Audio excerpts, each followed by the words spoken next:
talk to you about this afternoon Ang among isgutan kaninyo nining kahaponon is something called global total member involvement. mahitungod kini sa total member pakiglambigit sa tanang mga kaigsuonan sa tibuok kalibutan. You've heard of total member involvement, or TMI. Nakadungog na mo sa TMI or total member involvement.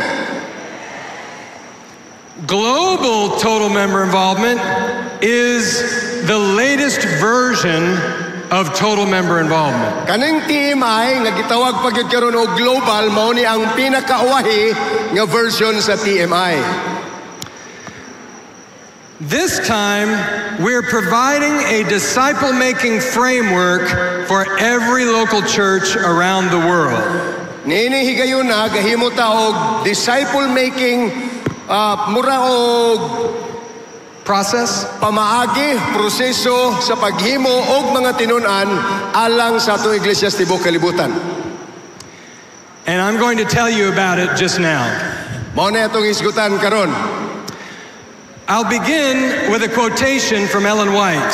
Sugdan nato pinaagis kinutlo gikan kang Ellen White. Ellen White says, the real character of the church is measured Ang tinuod nga kinaiya sa iglesia masukod by the number of her persevering faithful workers. pinaagi sa gidaghanon sa malahutayon og matinud-anon nga mga magbubuhat.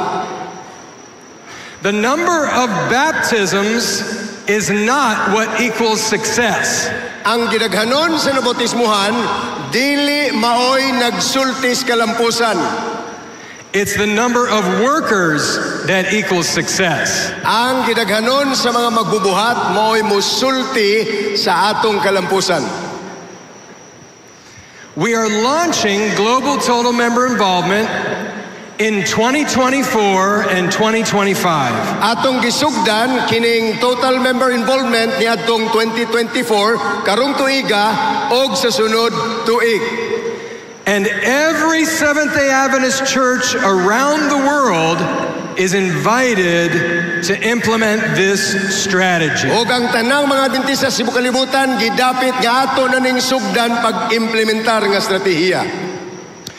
Global TMI is a call for every church and every member Ang kinalibutanon nga TMI mao ang pagtawag sa matag iglesia o matag sakop niini to become actively involved in making disciples using Christ's method. aron mahimo silang aktibo sa paghimog mga tinun-an pinaagis paggamit sa pamaagi ni Kristo.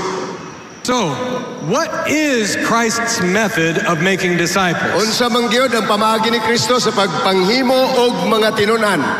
Before I show you the global TMI framework, we need to understand Christ's method. Sa dili pa nato ipakita kaninyo ang disenyo sa TMI, unahon sa nato pagila-ila ang mga pamaagi ni Kristo. Ellen White writes about Christ's method in the book, The Ministry of Healing. Gisuwat din ni Ellen White, pinaagi sa iyahang basahon Ministry of Healing. She says Christ's method alone will give true success in reaching the people. Matod pa niya ang pamaagi lamang ni Kristo may muhatag og tinuod nga kalampusan sa pangabot sa katawhan. The Savior mingled with men as one who desired their good. Ang manuluwas na kigsandurot sa mga katawhan ingon nga nasibot alang sa ilang kayuhan. He showed his sympathy for them. Gipakita niya ang iyahang pagdapig kanila. He ministered to their O needs. iyahang gihatagan ang ilang mga panginahanglanon. And he won their confidence. O iyang gidaog ang ilang kumpiyansa. Then he invited them, follow me. O iyang giaghat sila, sumunod kamo kanako. When we read this description of Christ's method, Inigbasa na ganin nato niini nga pamaagi ni Kristo, we find that Jesus took an interest in people. ato magaplagan nga interesado gyud si Hesus sa mga katawhan. He didn't stand aloof from people. Wa siya magpalayo gikan sa mga tao, He mingled with them. kundili nakig-uban gyud siya kanila. He listened to them. Naminaw siya sa ilaha kanila. We know he listened to them because she says he sympathized with them. Og mahibawa nato nga naminaw si Hesus kanila, gumikan kay sa ilang pagbati may pagdapig siya. As he learned what their needs were, he ministered to those needs. Og sa iya nakaplagan og unsa ilang mga panginahanglanon, nagbuhat siya sa pagtabang niining ilang mga kakulangon.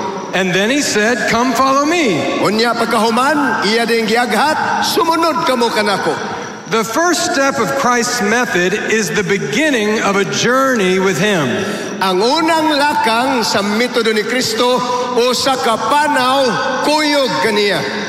It's not only ministering to people's needs. Dili lamang ang pagtagbaw sa panginahanglanon sa katawhan, like giving food to the hungry. sama sa paghatag og pagkaon sa mga nagutman. Jesus didn't just meet someone's need and send them on their way. Wa lang ingon nga si Hesus naghatag sa ilang panginahanglanon unya gipalakaw na dayon sila. He met the need and then invited them to come with him. Iyang gitagbaw ang panginahanglanon unya gidapit niya sila nga mukuyog niya. So the first step of Christ's method Ang unang lakang sa pamaagi ni Kristo is that he befriended people. mao nga nakighigala siya sa mga tao. He took an interest in them. Nasibot siya kanila, He listened to them naminaw siya kanila, and he made a friend of them. og nahimo silang iyang mga higala. Now let's look at the second step of Christ's Ay method. kaduhang lakang, Ellen White says this: o niyang gisulti ni Ellen White, from Christ's methods of labor, we may learn many valuable lessons. pinagis pamaagi ni Ginoong Hesus sa iyahang pagpangabudlay atong makatunan ang daghang importanteng mga pagtulunan. He did not follow merely one method. Wa siya magsunod og usa lang ka paagi. In various ways, he sought to gain the attention of the multitude. Sa nagkalain-laing paagi gipaningkamutan niya nga makuha ang ilang atensyon. So people have different backgrounds. Ang mga tao, lahi-lahi silang mga kagikan, They have different needs. lahi-lahi po ang ilang panginahanglanon. So Jesus gained their attention in various different ways. Busa, nakuha ni Kristo ang ilahang naaghat ang ilang hunahuna sa daghang pangapaagi. But after he gained their attention, the next thing he did was always the same.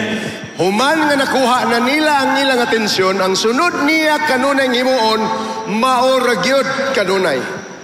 She says, then he proclaimed to them the truths of the gospel. Matod ni Ellen White, iyang gisangyaw kanila ang kamatuoran sa Ebanghelyo. This is the heart of Christ's method. Mao ni ang kasing-kasing sa metodo ni Kristo. It is the heart of the mission of the church. Mao kini ang kinauyukang bahin sa buhat sa iglesia. If you look in the Bible, Kung imong tanaw ng Biblia, you will find 7 mission commands in the New Testament. makaplagan nato ang 7 ka mga mando sa pagbuhat sa balang sa bagong tugon.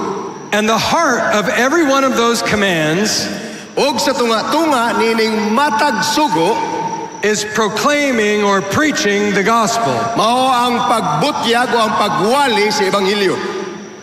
This is the heart of Christ's method. Mao ni ang kasing-kasing sa pamaagi ni Kristo.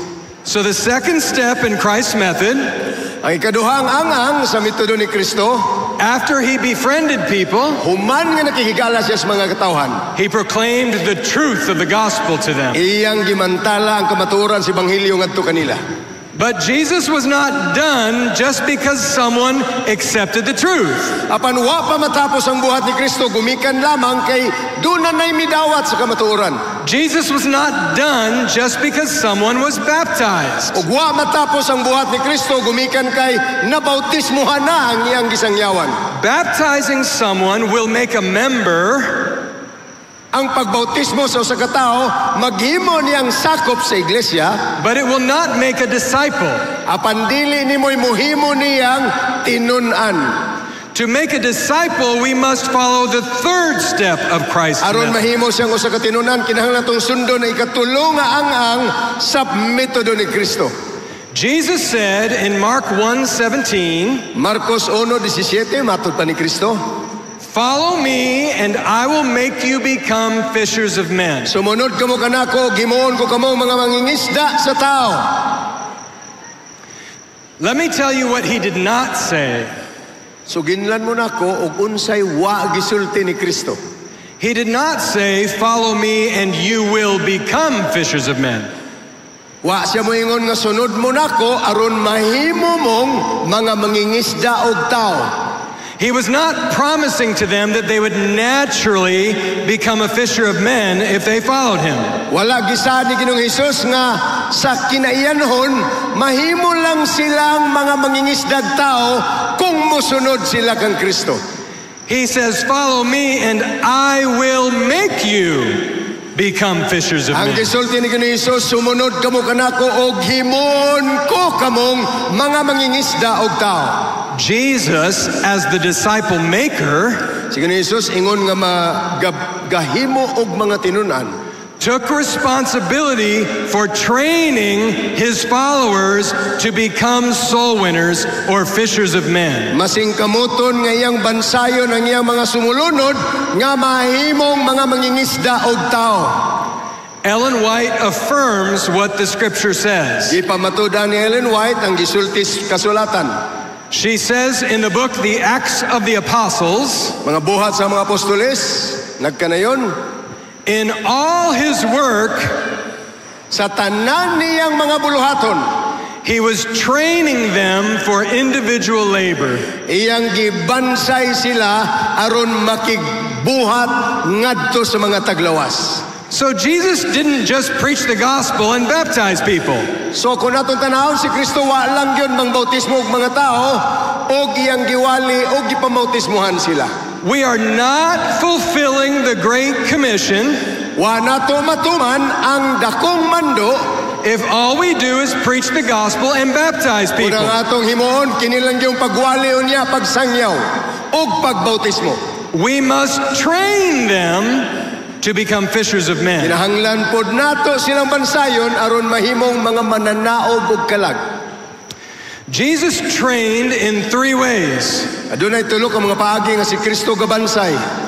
He trained by instructing his followers. Nagbansay siya pinaagi sa pagtudlo sa iyang mga sumulunod.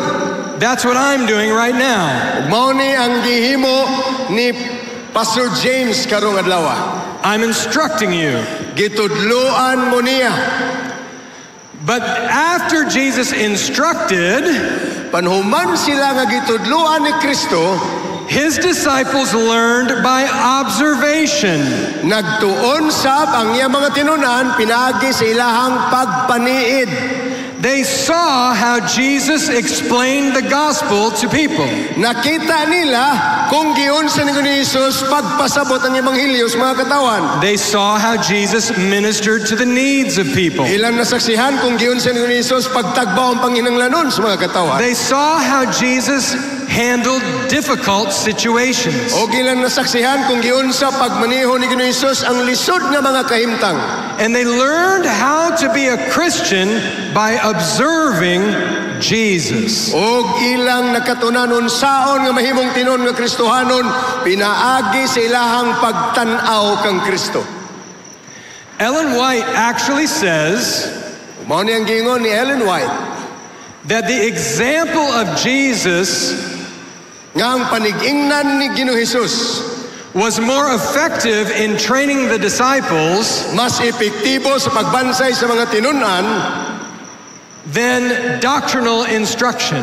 kung itandi nimo sa pagtudlo sa mga katawhan pinaagis doktrina. Instruction is important, Ang pagtudlo mahinungdanon, But then we must train by observation. Apan kinahanglan pa nato nga magbansay pinaagi sa pagpakita sa atong mga binuhatan. By showing people how to live as a Christian. Pagpakita kanila unsaon magkinabuhi ingon nga Kristohanon. By showing people how to labor for souls. Sa pagpakita sa mga katawhan unsaon nato pagpangabudlay alang sa mga kalag. Showing people how to give a Bible study. Pagpakita sa atong mga katawhan kung unsaon pagtuon sa Biblia. But the time came eventually Paniabot gyud ang panahon when Jesus told his disciples, now it's your turn. nga sa diha nga si Jesus miingon sa iyahang mga tinunan karon kamo na pod. And Jesus sent out the 12 to work and labor themselves. O gipadala ni Ginoong Hesus ang 12 ka mga tinunan aron sila na lang ang mubuhat sa ebanghelyo. Then he sent out the 70. O unya yang gipadala ang 70 ka mga tinunan. Jesus first taught by instruction. Una, gitudlo ni Ginoong Hesus ang pinaagi sa iyahang instruction o pagpanudlo. Then he trained them by allowing them to observe his example. Unya gibansay sila ni Ginoong Hesus pinaagi sa pagpaniid sa iyang mga lihok. Then he trained them by encouraging them to participate in gospel work. Unya gibansay sila pinaagi sa pagpadasig kanila makigsalmot sa buhat sa Dios. Ellen White has a very interesting statement in the book Education.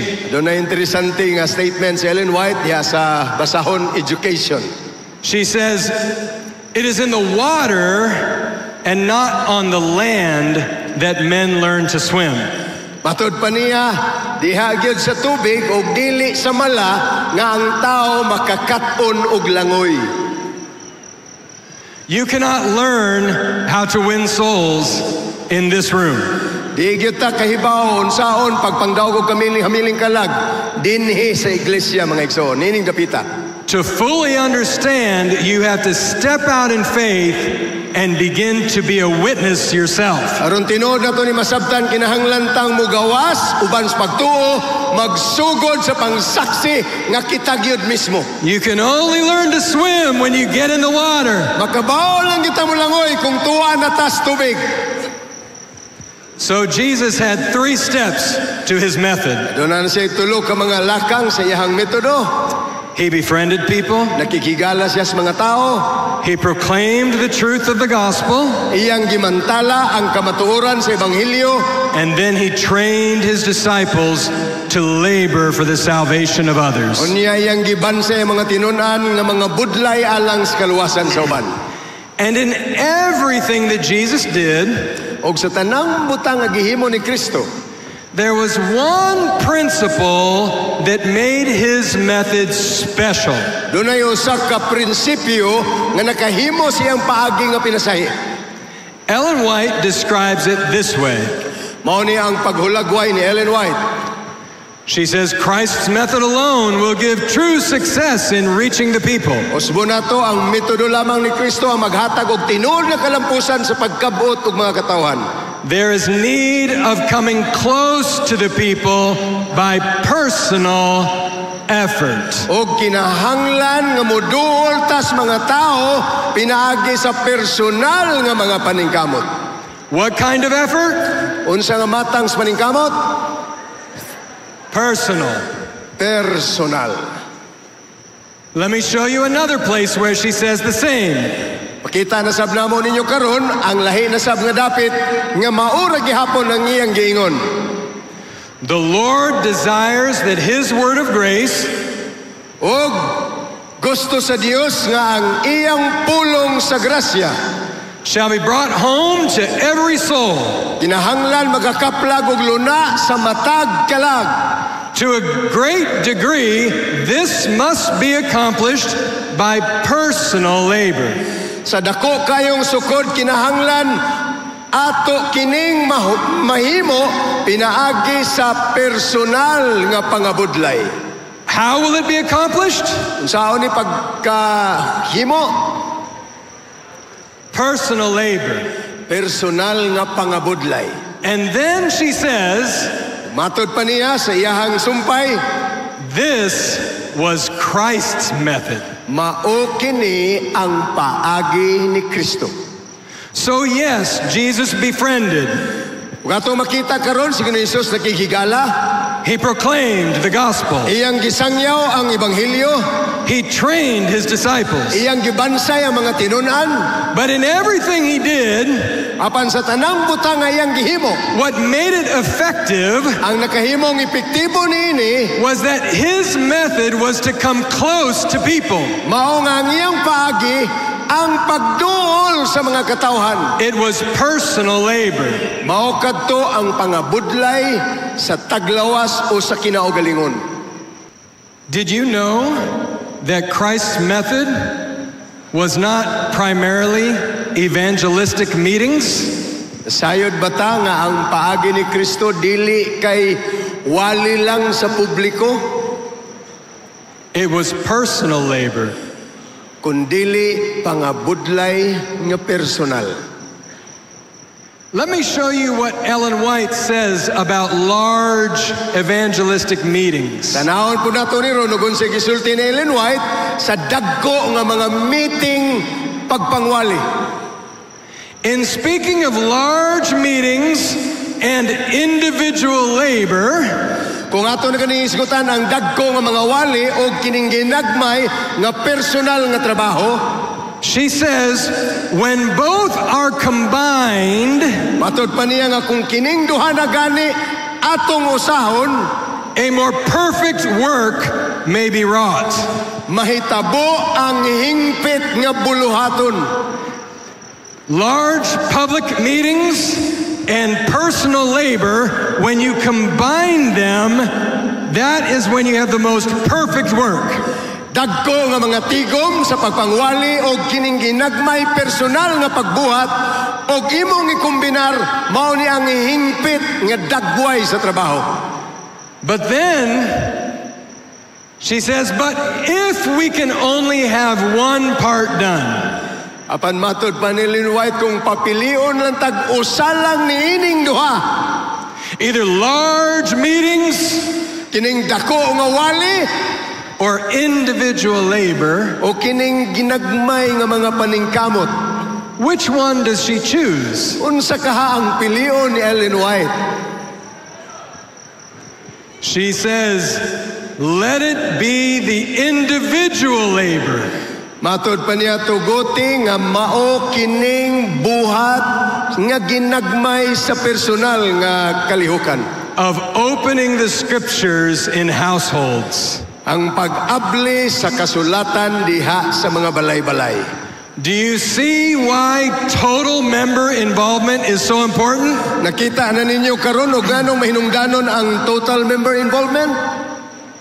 The pastors and evangelists will not finish the work. Ang mga pastor o ang mga magwawali dili mo imutapos sa buhat. We must have personal labor from our church members. Kinahanglan gyud nato ang personal nga pangabudlay sa atong mga sakop sa iglesia. Because Christ's method Gumikan is kay personal ministry. paagi ni Ginoong Hesus mao ang ministeryong personal. Now, in light of this description of Christ's method, Kung atong tanahon kini nga pamaagi karon sa metodo ni Kristo, we have a framework that has been developed, makita a nato process karon ang proseso nga gipanday that uses the biblical harvest cycle. nga gigamit ang liyok sa pag-ani sumalas Biblia To describe Christ's method of making disciples. aron ipailaila kanato ang metodo ni Kristo sa paghimog mga tinunan. First, we must prepare the soil of the heart. Una, kinahanglan nga atong andamon ang yuta sa kasing-kasing. We do this by befriending people and ministering to their practical needs. Ato ning mahimo pinagis paghihigalas mga katawhan og sa pagtagbaw sa ilang praktikal nga mga panginahanglanon. When someone becomes our friend, Kung makahigala na ganita sa atong mga silingan, Or perhaps they come to a concert that our church puts on. O baka ha, nakatambong sila og concert nga gipahigayon sa atong iglesia. Or a health meeting that the church puts O on. baka ha, tigom sa paglecture sa panglawas nga gidumalahan sa atong iglesia. They are beginning their disciple-making journey. Nagsugod na ang ilang panaw ingon nga magtighimo og mga tinunan. At this stage, they are a friendship interest. Og niining hugnaa, mao ni silang gitawag natog interesado nga mga higala. The next step is that we need to plant seeds of truth. Ug ang sunod nga ang humanta nga mag-andam sa yuta sa kasing-kasing, mao ang pagtisok og binhi sa kamatuoran. This means that we begin to invite them to consider spiritual truth. Ug nagpasabot kini nga sugdan nato sila pagdapit nga modawat og espirituhanong kamatuoran. Perhaps by giving them a piece of literature. Tingali pinagis paghatag kanila og usa ka tratados. Perhaps by inviting them to Sabbath school. O baka ha, pinagis atong pagdapit nila sulod sa atong eskwela sabatika. Perhaps by sharing with them our testimony. O baka ha, pinagis pagsulti nila sa atong kaugalingong kasinatian. When we stop talking about only common things, kumuhunong na ganita sa paghisgot kanila sa mga kumon, partikular nga mga butang. and begin to introduce spiritual things, O magsugod na ta sa pagpasulod sa espiritual nga mga butang, we are planting the seed. nagsugod na ta pagtisok og mga binhi. When they respond positively O kung positibo ang ilang tubag, by coming to Sabbath school pinagi silang pagtambong sa Sabbath school, or reading the literature, baka ha sa ilang pagbasa sa imong gihatag nga basahon, they are no longer just a friendship interest. dili na sila higala lamang. They have now become a spiritual interest. Nahimo na silang interesante sa espirituhanong mga butang. And in our churches, Og diha sa atong mga kaiglesiyahan, we should have a list of all our interests inahanglan nga naagitay listahan ining tanang mga na-interest. and where they are on the discipleship journey. O kung asa na sila dapit sa ilang panaw ingon nga mga tinunan. Once someone has shown their interest in spiritual things, Inigsugod na gani sa atong mga interest nga magpakitag kaikag sa mga espirituhanong butang. it's time to cultivate that interest Mao na niyang panahon nga ato pagyong palambuon ng ilang interest. by engaging them in a full message series of Bible studies. Pinagi sa pagsabak kanila sa tibuok gyud nga serye sa pagtuon sa Biblia. This is where we walk them through the fundamental teachings of the Bible. Dinhing tungura ato na silang gipaila-ila sa importante kayong baruganan sa atong iglesia diha sa Biblia. Where we point them to salvation in Christ. Di nato silang gipunting ngadto sa kaluwasan ug kang Kristo. Where we teach them about the Sabbath and the three angels' messages. Di nato silang tudluan mahitungod sa adlay papahulay og sa mensahe sa tulo ka mga manulunda. When someone agrees to study the Bible with us, Kung musugot na gani silang magtuon tas Biblia kuyog nila, they are no longer just a spiritual interest. dili na sila naikag sa mga espirituhanong butang lamang. They are now a study interest. Karon matawag na nato sila dunay kaikag sa pagtuon. And they are on their way to baptism. Og duol-duol na sila sa ilang pagkabautismado. Because after studying the full message of truth, Gumikan kay human silang makatuon sa tibuok nga kamatuoran. we must appeal to them to follow Christ and truth and be baptized. Ato na silang awhagon nga mosunod ni Ginoong Hesus og sa iyang kamatuoran og magpabautismo. This is called the harvest. Mao ni ang atong pagatawgon nga pagpangani. And when someone agrees to be baptized, O kung musugot na gani siya nga bautismuhan, they are no longer just a study interest. dili na sila ingon nga naikag lang sa pagtuon. They are now a baptismal interest. Karon pagatawgon na to silang naikag nga magpabautismo. And now we must prepare them for baptism. O karon kinahanglan nato silang andamon alang sa bautismo. Tomorrow, I'm going to talk to you more plainly about the reason we must prepare people for baptism. Ugma tinaw nato kining sa pagtuon mahitungod sa pag-andam sa mga katawhan ug sa mga rason alang sa ilang bautismo. After someone has been baptized, Human nga ang usa ka tawo mabautismuhan, we are not done.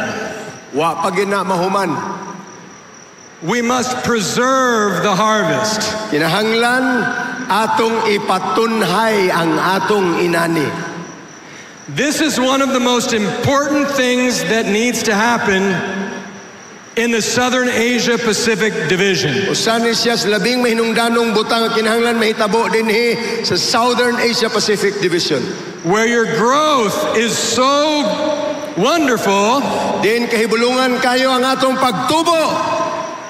you must not neglect to nurture and train the newly baptized members. Dili gyud nato kinahanglang tamhangan ang mga bag-ong nabautismuhan ug ang pagmatuto kanila. Would you like to know how to do this? Gusto mo mabasahin kung saon ni paghimo? Then you need to go to Pastor Joe and Pastor Daniel's breakout session right after this plenary. Kinahanglan mo nga mukuyog sa sa breakout session ni Pastor Daniel ug ni Pastor Joe. It has my name on it, Dito ang iyang ngalan, but it's really them. pero sila ang sumpay niani nga mga pamaagi. And it's called Preserving the Harvest. O ang pagtawag niini mao ang pagpreserbar sa atong gipang-ani. After someone has been baptized, Human nga ang usa ka tawo na bautismuhan, they now are no longer a baptismal interest, they are a worker in training. dili na sila mga interesante sa bautismo, kundili tawgo na sila og mga magbubuhat diha sa pagbansay. This is the disciple-making journey. Mao kini ang panaw sa paghimo og mga tinunan. And you will notice on the screen Kung inyong tanawon diha sa screen that the description of Christ's method nga ang pagpahilayla sa paagi ni Kristo is the same as the harvest process that I've just described. maora gyud sa proseso sa pagpangani nga atong gitun-an karon.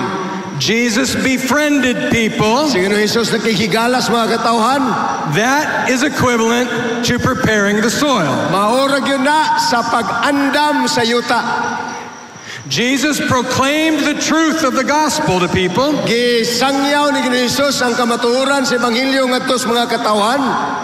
In the harvest cycle, we break that down into 3 steps. Sa harvest cycle ato nang gibahin ngadto sa tulo ka mga paagi. Introducing the truth, Ang pagpailailas kamatuoran, that's planting. mao na ang pagtanom. Then studying the full message of truth, Ang pagtuon mosunod dayon sa kinatibuk-an nga mensahe sa kamatuoran, that's cultivating. mao na ang pag-atiman. Then appealing to them to follow the truth, O pag-awhag kanila nga sundon ang kamatuoran, that's harvesting. mao kana ang pagpangani. All of that is under Christ's step of proclaiming.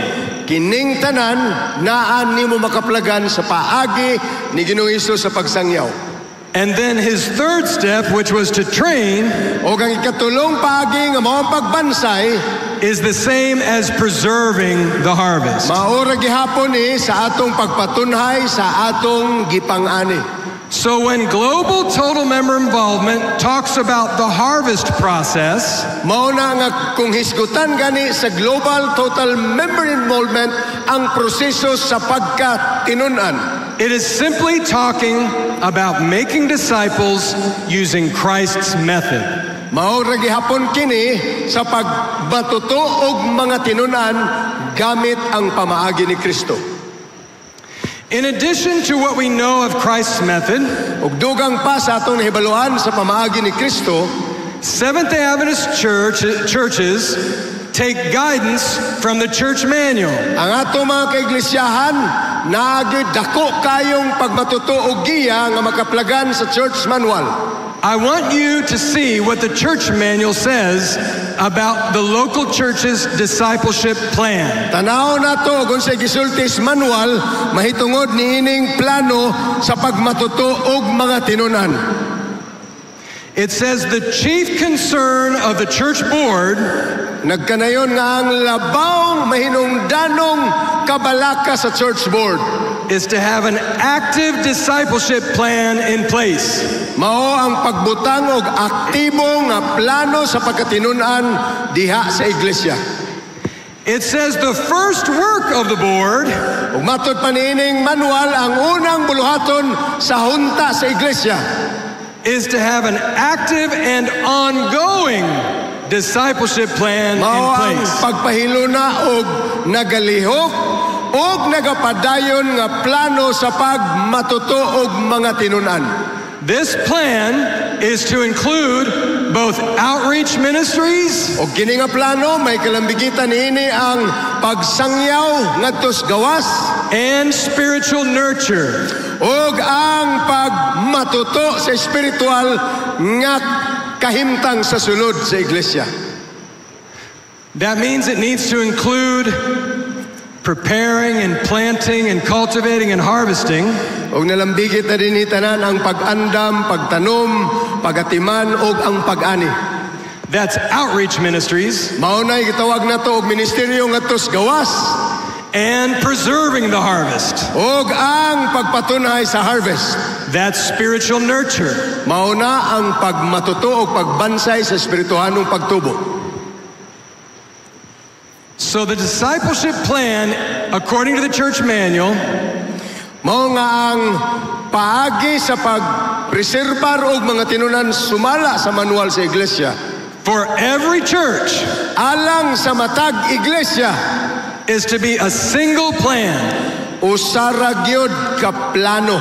that is active and ongoing. Ug ang pasabot niini nagalihok unya nagapadayon. It is to include outreach ministries O kapilo niini ang pagkabot ngadto sa gawas and spiritual nurture. ug ang pagmatuto sa mga kaigsuonan sa sulod. It is the chief concern of the board. Mao ni ang pinakadako nga buluhaton sa hunta sa iglesia. And it is the most important item on every agenda. Mao ni ang pinakamahinungdanong bahin sa tanan nato nga hisgutanan sa board.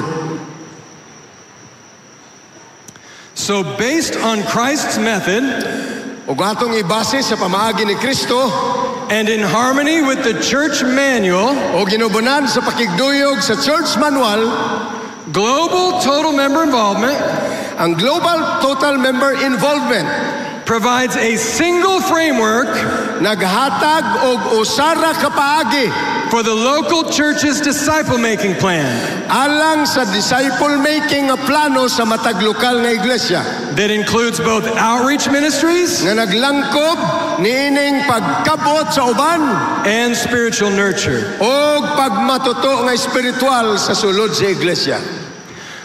This means that local churches should have active ministries in every area of disciple making. Nagpasabot kini nga ang matag iglesia kinahanglan adunay nagalihok ug aktibo nga bahin sa paghimo og mga tinunan.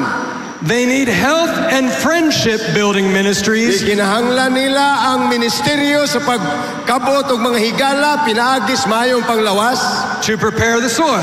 aron maandam ang yuta. They need literature and media and invitation ministries Ug kinahanglan nila mga pinatik ang mga media content ug ang mga ministeryo sa pagdapit kanila to plant the seed. aron itanom nato ang binhi. They need Bible study ministry Gikinahanglan sa ato mga iglesia ang ministeryo sa pagtuon sa Biblia to cultivate spiritual interest. aron mas mapatunhay pa nato ang ilang kaikag sa mga espirituhanong bagay. Whenever possible, they should have evangelistic meetings. O kung mahimo na, magbuhat na taog mga tigom sa pagpangwali. To harvest decisions from the people they've been developing. Aron nato nga nihon ang ilang desisyon sa mga tinunan nga ilang gihimo. And then they should have a new member discipleship ministry.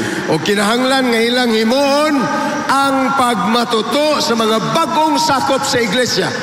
To intentionally nurture and train new members. Aron dunagyoy pagbansay sa mga bagong sakop sa iglesia.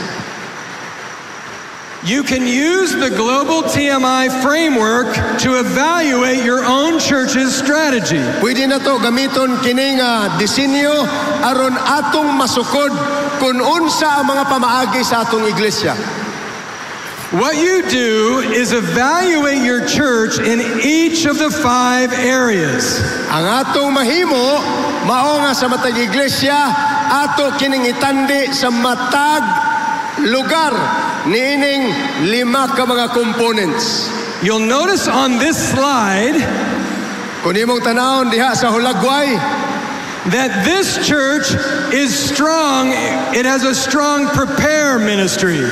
Nga kana pinaagi din makita nimo nga kini nga iglesia lig-on sa ilahang pagpangandam. That's the blue bar. Mao kana ang blue nga bar nga na diha sa pinakawala nga bahin. It also has a fairly strong harvest ministry. O kung imong tanawon diha pikas kanang orange, medyo nagsunod siya nga lig-on pag-abot na sa pagpangangani. That's the gold bar. Mao na ang gold bar. But notice that planting and cultivating and preserving are very low. Pero kung inyong mabantayan, hinay kayo ang iyang pagtanom, ang iyang pagpatubo, ug ang pagpreserbar.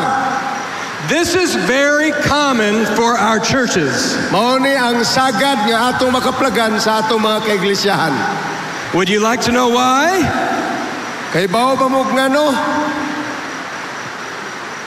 Preparing often happens by church events. Ang pag-andam sagad man kuno mahitabo sa mga kalihukan sa atong iglesia. We hold health events, Naghantag mga lecture sa mayong lawas, concerts, mga konsyerto, vacation Bible schools. may mga VBS kita. These are all church programs to make friends with the community. Kini nga mga kalihukan, mga programa ni sa itong iglesia, aron makighigala tas atong katilingban. Why is harvest usually strong? Nganong sagad ang harvest kusog man ta? Because we often hold regular evangelistic meetings. Gumikan kay hilig kayo ta og pagpangwali sa publiko. But there is something that all of those things have in common. Apan adunay usa ka butang nga kining tanan naara gyud untay angayan natong bantayan. They are all programs or events. Kining tanan mga kalihukan lang ni og mga panghitabo. They are not personal labor. Dili ni paningkamot nga personal. We struggle with personal labor. Grabe gyud, pait kayo nga atong kahimtang sa pagbuhat personal. Planting happens by inviting people personally or sharing literature personally. Kanang pagtanom mahitabo na pinaagi sa atong personal nga buhat, paghatag og mga pinatik o baka pagdapit nila aron tun-an sa Biblia. Cultivating happens by giving personal Bible studies or small group Bible studies. Kaning pagkultibar sab mahitabo ni pinaagi sa imuhang paghatag og pagtuon sa Biblia or uban sa care group. Preserving, the last one, the red bar, O kining pagpatunhay katapusan nga bahin, happens by personal mentoring. mahitabo ni pinaagi sa imong personal nga pagmatuto.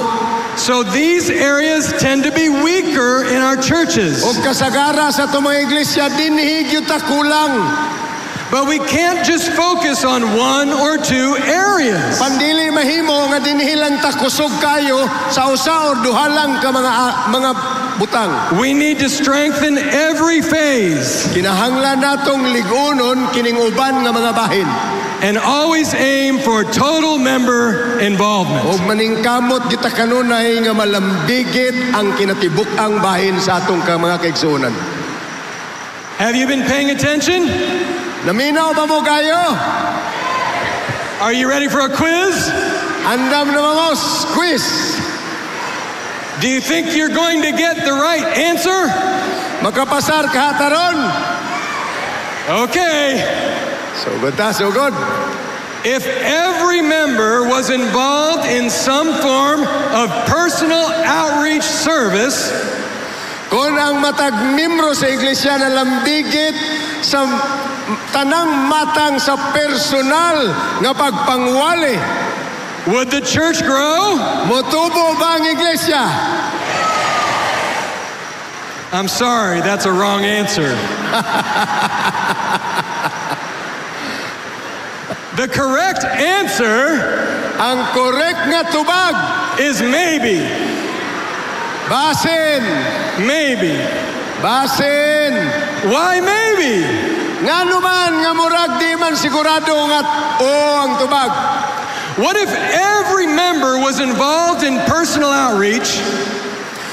Unsa na lang kaha kung ang tanang mga sakop na lambigit sa personal nga mga buhat, but they were all preparing the soil. Kung apa nang ilang gihimo maulang tanan pag-andam sa yuta. They were making friends. Mangimigo. They were doing good deeds. Maayo kayo sila mga silingan. They were ministering to people's health. Maayo kayo mo tabang sa mga panglawas sa mga silingan. But no one was sharing the truth. Apan wag yo'y naghatag sa kamaturan. Would the church grow? Mutubo ba ang iglesia? What if the only thing we did unsa kaha kumusta ko ng atong gihimo was appeal to people to make decisions to follow Christ? Maurag yun ning pag-awhag sa mga tao nga mo desisyon nga dawaton si Kristo. What if all we did was public evangelistic meetings? Unsa kaha ko ng tanan natong gihimo kana ra gyud wali publiko? Well, the church might grow. Siguro mutubo ang atong iglesia. But after people came into the church, apan human nga mga tao musud na gani sa iglesia, they would soon leave the church. Di madugay, mamiya rana sa iglesia. Because no one is preserving the harvest with nurture and training. Gumikan kay walay nagmatuto nila pinaagis pagbansay o pagbuhat o pangdaog mga miling kalag. And even the evangelistic meetings would not have as much growth. Og bisan pa ang atong publiko papangwali, dili kayo makahatag og dako nga pagtubo. As if the soil had been prepared and seed had been planted and people had been cultivated through Bible study. Kung unta dunatay preparasyon sa pagtisok og mga binhi, pagtuon og mga Biblia sa mga katawhan. So friends, it's not enough to have total member involvement. Og dili pahigo mga kaigsuonan nga naa lang tay total member involvement, malambigit ang tanan. We need total member involvement in the full disciple-making process. Gikinahanglan nato ang TMI pinaagi sa proseso nga ang tanang mga katawhan atong himong mga tinunan. Do you understand? Nakasabot na taron? Okay, good. I'd like to point you to a website. Okay, naatay website nga pwede na to makuha mga resources. It's called globaltmi.org. Tanawan ninyo na dinha globaltmi.org. On this website, there is something called a church planner. Makaplagan na to nining website ang pagkatawagon na to og church planner or tigplano alang sa iglesia. Our goal is that every church around the world will have this church planner. Ang atong kalabuton nga ang tanan nato mga iglesia sa tibuok kalibutan makaangkon niining church planner. In this church planner, Og niini nga church planner, it first describes the importance of equipping our members for the work. gipakita dinhi labaw sa tanan ang kamahinungdanon sa pagsangkap sa atong mga kaigsuonan. This happens by emphasizing spiritual revival, Og mahitabo kini pinaagi sa paghatag og importansya sa pagpagbuhi pag-usab sa espirituhanong kinabuhi.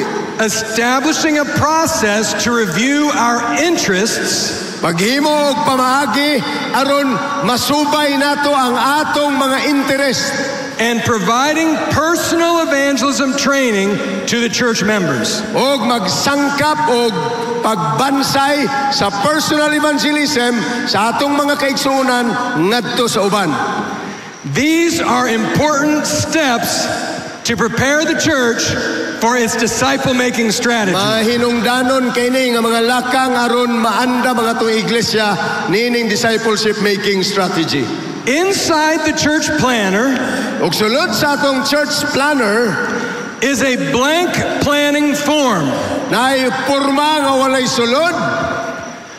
What churches should do Og ang angayang himon sa atong mga iglesia niini nga form is to put their evangelistic plans into the proper categories of disciple making.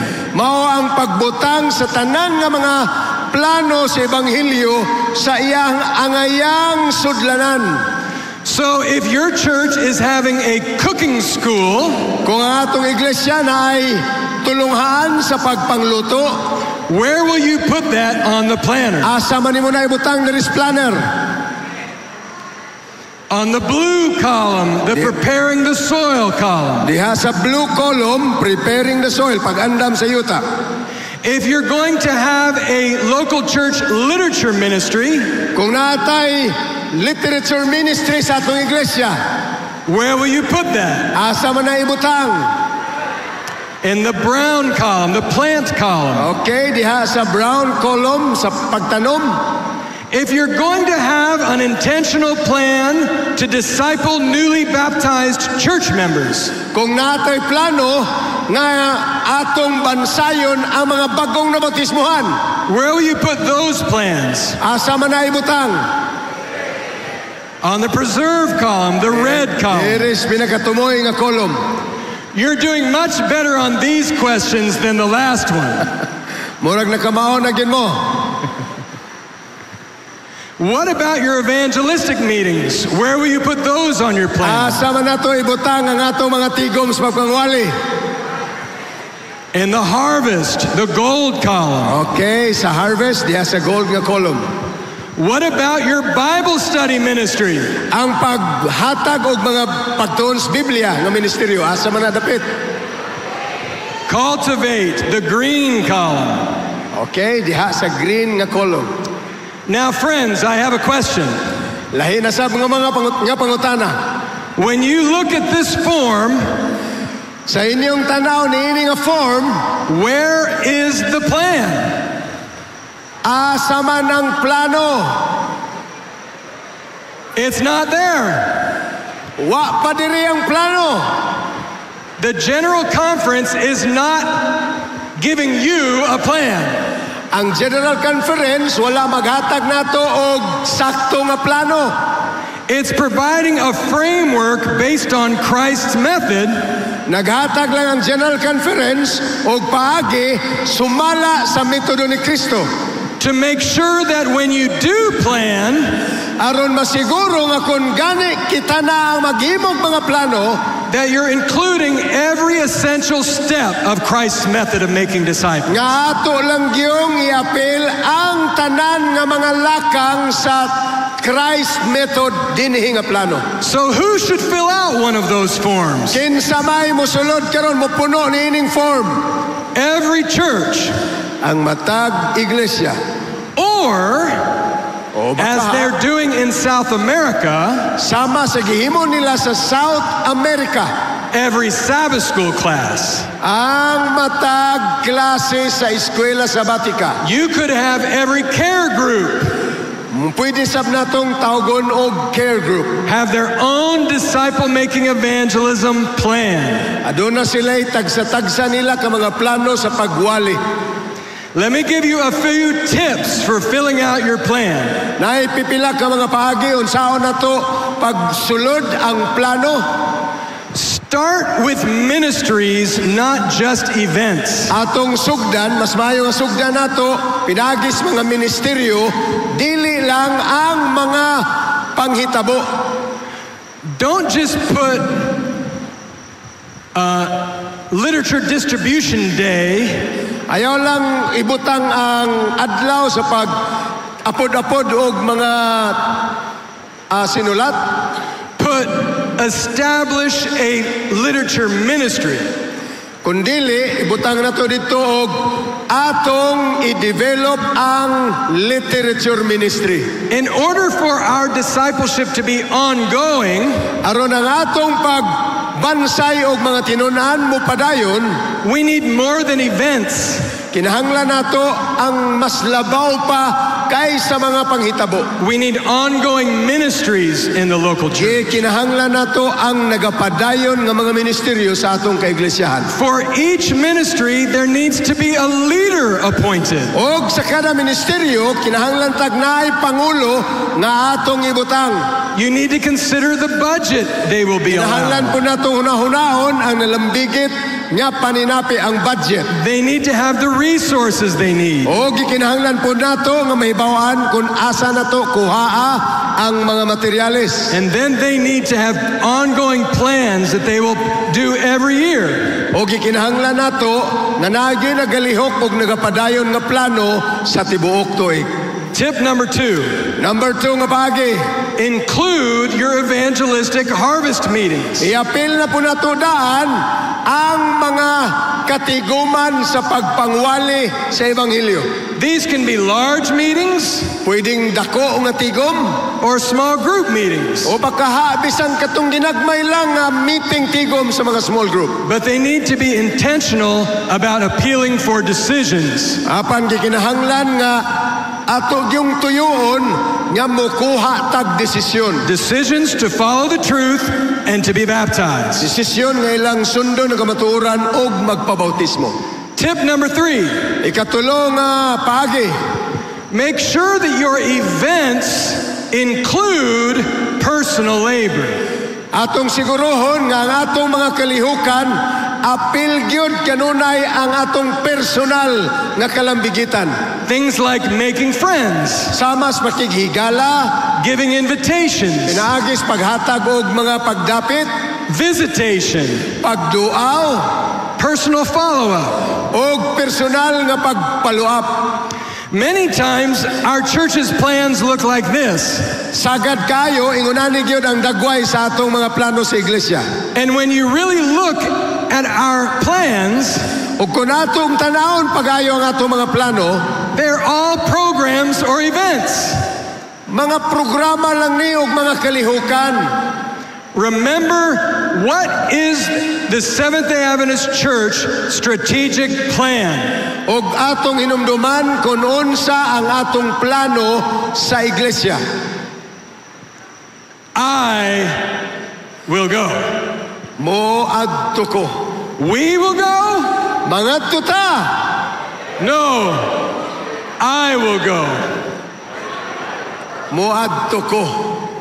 We need to make sure that there's personal labor in all of our programs and events. Sigurohon lang yun nato nga naay personal nga kalambigitan niining atong mga plano. And my final tip Og ang katapusan nga paagi, is make sure that your plan engages the church members in sharing the truth. sigurohon nato nga ang tanan nato mga plano malambigit gyud ang matag membro sa iglesia niining atong mga kalihukan. Another common mistake in our plans Ang sagad natong sipyat sa mga plano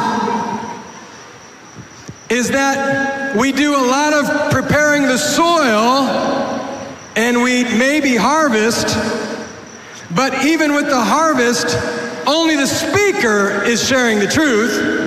mao na itong problema, puros lang ta pangandam, daghan, unya, diretso harvest.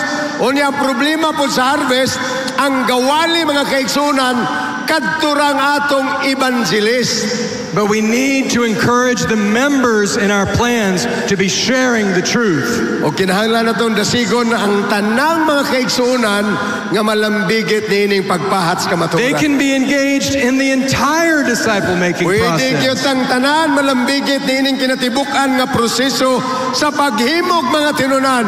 Rather than only being involved in friendship and preparing the soil. Inay sa mahimutang kabahin lamang sa pagpangandam o sa pagtisok sa kamatuoran. There are many ways that members can plant and cultivate and harvest and preserve. Daghan kay mga paagi din ang mga sakop mahimong moapil sa pagpangandam, sa pagtanom, sa pagpatubo o bisan pa sa pag-ani. They can personally share the truth through literature and invitations. Pwede yun nilang ipahat ang kamaturan, pinagis mga pinatik o sa pagdapit nato nila. Through Bible studies, Pinagis pagtuon sa Biblia, a branch Sabbath school, o bakaha sa branch sa Sabbath School, by making personal appeals to their friends, o paghimog personal nga pag-auhag sa ilang mga higala. by giving baptismal preparation studies, Pinagi sa paghatag kanila o Bible study, pag-andam alang sa bautismo, or discipleship studies and mentoring after baptism. o bakaha pwede na itong bansayo ng uban. Pinagis pag matuto kanila kung saon nga mahimong aktibo nga saksi. Make sure your plans are engaging your members in these types of Siguro activities. nato nga ato mga plano malambigit gyud ang mga kaigsuonan niining mga kalihukan. Remember what we're told by the pen of Ellen White. Inumduman lang nato ang gisulti sa sinulat ni Ellen White. When we are successful in the work of soul saving, Kung mulampos na gani kita sa buhat sa pagdaog og gamiling kalag, those who are added to the faith sila nga nadugang diha sa pagtuo, will use their ability in giving the truth to others. mogamit sab sa ilang kahibalo sa paghatag sa kamaturan ngadto sa uban. So if those we add to the faith are not sharing the truth, Mao nga kung kadtong nadugang sa pagtuo di na gani mo pahat sa ilahang kamaturan, then we have not been successful in our soul saving. buti pasabot huwag gyud ta mo lampos sa atong pagpangdaog og gamiling kalag. There are a few resources I want to show you, Apay pipila ka mga resource nga mo ipakita ninyo. and then you can bother your publishing house to make sure that they're made available in your territory. Pwede gyud nato hangyo ang atong publishing house nga printahon nila ni. Spread the word will help train your members in seed sowing ministries. Ini nga libro nga naguluhan Spread the Word makatabang sa itong mga sakop o gunsaon pagpahat ang kamaturan ngadto sa uban. That's why it's brown for planting. Mao na nga color-coded brown gyud kay pagtanom man ni. Fundamentals of Faith is a simple guide that church members can use to prepare people for baptism. Napoy sa kalibro gitawag nig Fundamentals of Faith, giya ni aron makapahat ang tanang mga sakop sa mga kamatuoran sa atong pagtulunan. It helps gain commitments, and that's why it's gold for the harvest. Makatabang ni nato og pag-auhag og ilang tubag mao na nga harvest ang iyang color. The Discipleship Handbook is a book that can be used to disciple newly baptized church members. Og kining pula mao ni gitawag natog Discipleship Handbook, libro ni nga mobansay sa atong mga bagong nabautismuhan unsaon nga mahimo silang epektibo nga mga tinun-an. Pastor Daniel and Pastor Joe are going to talk about this book. Si Pastor Dan, si Pastor Joe, ilaning hisgutan kining libro ha In the next breakout. sa sunod nga breakout. And the Sabbath School Personal Ministries app will soon have all these resources included. Nya iampo nato ni nga mugawas nas dili madugay kini atong Sabbath School and Personal Ministries app sa ato mga cellphones. Through global total member involvement, O pinagi nining Global TMI, we have the privilege doon na tayo pribilehiyo of cooperating with God sa pagbuhat kauban ang Dios in reaching the 8.1 billion people in this world. aron kabuoton ang 8.1 bilyones nga katawhan sa tibuok kalibutan. For more information, Alang dugang kasayuran, go to globaltmi.org. adto lang sa globaltmi.org. And if you would like the church planner translated into your language, O gusto mo nga mahubad ang church planter o mga materyales sa atong kaugalingong pinulungan, let us know in the contact page on the website. pahibawa lang mi sa contact page ni ining nga website. Let me pray with you. Magampo ta. Our Father in heaven, Amahan nga langit nun, thank you for this great group of church members who are dedicated to learning how to share their faith. salamat ni ining buutan nga mga kaigsuonan sa iglesia nga nagdedikar silang kaugalingon nga magkat-on sa pagpahat sa ebanghelyo nga tusuban.